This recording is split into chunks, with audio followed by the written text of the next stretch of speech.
Every day it was the same: tight chest, shallow breath, and a sense of impending doom.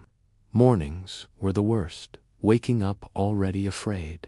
Then panic would hit at random moments. No warning. In public, I'd smile, pretending everything was fine. But inside, it was a different story. Overthinking sudden fears with no explanation. A racing heart that wouldn't stop. I couldn't sleep. I couldn't focus. I couldn't eat without feeling sick. And worst of all, I felt completely alone. Everyone else seemed okay, but I wasn't. I was trapped in a cycle, one I couldn't break on my own. And no matter how many times I tried to tell myself it wasn't real, it was. This feeling, it was taking over my life. There wasn't a dramatic breakdown, no moment where everything collapsed. It was more like a quiet surrender, a realization that I couldn't keep living this way. One night, I sat in my room, alone. The panic had just subsided, but the aftershock still lingered. I looked in the mirror, my reflection tired and distant. I couldn't recognize myself anymore. My mind was constantly on edge, but my body was exhausted from the battle. In that moment, I knew something had to change. I couldn't go on like this, so I took out a journal, something I hadn't touched in years, and I wrote just one sentence: "This can't be my life anymore." That's when I realized I wasn't going to fix this in one big leap, but I had to start somewhere. I had to find a way out of the constant cycle. The first step was admitting I couldn't do it alone. And that's when I began to truly heal. I knew I couldn't keep spiraling, but I also knew I couldn't rush this. Healing would take time. So I started with small steps, simple things I could control. 1. Grounding exercises. The first tool I learned was grounding. I had heard about the 5-4-3-2-1 technique, so I gave it a try. I'd start by looking around and identifying 5 things I could see, 4 things I could touch, 3 things I could hear, 2 things I could smell, 1 thing I could taste. This helped bring me back to the present when my mind was racing. 2. Breathing. Breathing became my lifeline. I practiced box breathing. Inhale for 4 seconds, hold for 4, exhale for 4, hold for 4. At first, it felt unnatural, but eventually it became my anchor. Every time I felt panic rising, I'd breathe deeply, slowly. It was like pressing reset. 3. Journaling. I started journaling, not as a way to analyze or fix anything, but to release. I wrote about my emotions, what triggered me, and what I was grateful for each day. It was more about emptying my mind onto the page than finding answers. But over time, it helped me see patterns and better understand my anxiety. 4. Movement. At first, even the idea of moving felt impossible, but I knew I needed to do something. I started walking every morning, just a 10-minute walk around the block. It wasn't about exercise. It was about getting my body moving, feeling the sun on my face, and grounding myself in the moment. 5. Limiting stimulation. I noticed that my anxiety would spike after scrolling endlessly on my phone or watching the news. So I began setting limits. No phone after 9 p.m. No news for a few hours in the morning. I replaced that time with calming routines, like reading a book or listening to music. 6. Building a calm routine. I created a peaceful morning and evening routine. In the morning, I'd wake up, stretch, make tea, and write for 5 minutes. In the evening, I'd wind down with soft lighting, a warm bath, and quiet music. These moments of stillness helped me reset after a day filled with anxiety. 7. Seeking support It took me a while, but I eventually reached out for professional help. I wasn't sure at first, but I realized that I couldn't heal on my own. Therapy gave me tools I didn't know existed, and just talking to someone who listened made all the difference.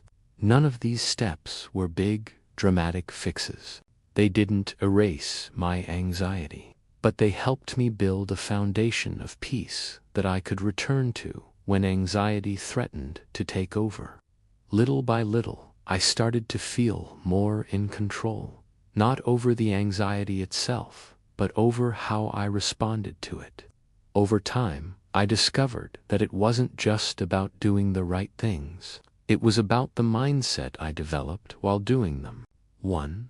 Breathing. When panic starts, the most helpful tool, by far, was breathing, especially box breathing. Every time panic started to rise, I would immediately do the breathing technique. At first, it didn't immediately stop the panic, but over time, it taught me how to ride the wave. Instead of feeling helpless, I began to feel like I had the power to manage it. It wasn't a cure, but it gave me control. 2. Talking to my anxiety. Not against it before. I'd try to push away my anxiety, as if it were an enemy I could defeat. But when I started acknowledging it, it didn't feel so overpowering. When anxiety would creep up, I'd say to myself, "I hear you. I know you're trying to protect me, but I am safe right now." It was like reassuring a frightened child. This softening of my approach made a huge difference. I stopped fighting myself. 3. Creating safe spaces at home. I turned my room into a sanctuary. I filled it with things that comforted me: soft blankets, plants, dim lighting, calming scents. I made it a space where I could retreat when the world felt overwhelming. And whenever I felt anxiety creeping in, I would go there. It wasn't an escape, it was a reset. 4. Self-talk. The most powerful change was how I spoke to myself. Instead of criticizing myself for feeling anxious, I started practicing self-compassion. It's okay to feel this way. You're doing the best you can. You are safe. You can handle this. These small shifts were the true game changers. They didn't stop anxiety, but they gave me the strength to move through it, calmly, softly, without the fight. Today, I still feel anxious sometimes. There are mornings when my chest feels tight. There are nights when my mind races and I can't sleep. But here's the difference. I'm not afraid of it anymore. I've learned that anxiety doesn't need to control me. I've learned how to respond instead of react. I've learned to pause, breathe, and trust that I will get through it. I still have moments of doubt, and there are days when anxiety seems louder than others. But I've built a life where I don't have to fight it. I don't have to be perfect. I just have to be kind to myself and trust that healing doesn't look the same every day. And if you re-watching this and feeling like you re-stuck in the cycle, like you re-carrying a weight that no one can see, I want you to know you're not alone. You're not broken. You're just human. And you can heal. It doesn't matter how long it takes. It doesn't matter how many times you fall back into old habits. Healing is not linear. It's messy and slow and often frustrating, but it's real and it's worth it. Here are a few things I want to share with you. 1. Start small. You don't need a grand plan. Just one small change, like a deep breath or a short walk. 2. Talk to yourself like you love yourself. You're worthy of your own kindness. You're doing your best. 3. You're not behind. Healing doesn't have a timeline. You're not failing. You're on your own path, at your own pace. You don't need to have all the answers today. Just keep moving forward, one small step at a time. If you're in the middle of it, the chaos, the fear, the tight chest, I promise you, you're not alone. Healing doesn't always come quickly. It doesn't come with clear signs or perfect days, but it does come. You are not broken because you feel anxious. You are not weak because you have bad days. You are simply human, with a heart that is learning how to carry the weight it's been given. Every small effort you make matters. Every breath, every step forward, even when it doesn't feel like progress, it's still progress. Take a moment today, just a moment, to acknowledge that you are doing the best you can. That's enough. Healing doesn't mean you will never feel anxious again. It means you won't fear it anymore.